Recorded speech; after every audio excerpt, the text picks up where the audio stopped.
आज सभापतीमध्ये गृह विभागाच्या मागणी बाब क्रमांक 28 ते 40 याच्यावर बोलत असताना राज्यामध्ये गृह विभागाची अवस्था काय?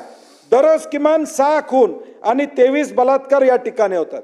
आजचे दिवस कुणासाठी आहेत तर गुन्हेगारांसाठी सोनेरी दिवस आहेत, हे वास्तव या गृह खात्याचं आहे।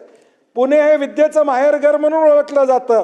दुर्दैवानं आता पुण्याची ओळख ही कोयता गँगमुळे देशभर आणि राज्यभर या ठिकाणी ओळखली जाते। आज एकट्या पुणे शहरामध्ये 40 गुन्ह्यामध्ये 175 आरोपी, पिंपरी चिंचवडमध्ये 25 गुन्ह्यामध्ये 100 आरोपी हे मोकोकाखाली या ठिकाणी कारवाई केली जाते। कारवाई केली चांगली गोष्ट आहे, परंतु कारवाई का केली गेली? कायदा व सुव्यवस्था व्यवस्थित नाही हे याचं चित्र आहे। ज्यावेळी कारवाई होते याचा अर्थ मोका लावण्याची वेळ होते, त्यावेळी कायदा आणि सुव्यवस्था व्यवस्थित नाही, कायदा आणि सुव्यवस्था घसरलेला आहे हे यातून या ठिकाणी दिसून येते।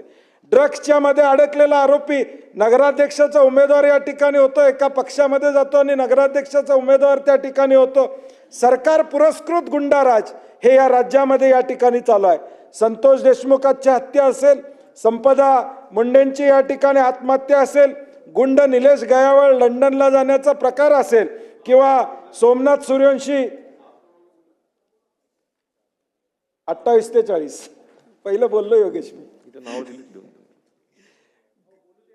ऐका ना।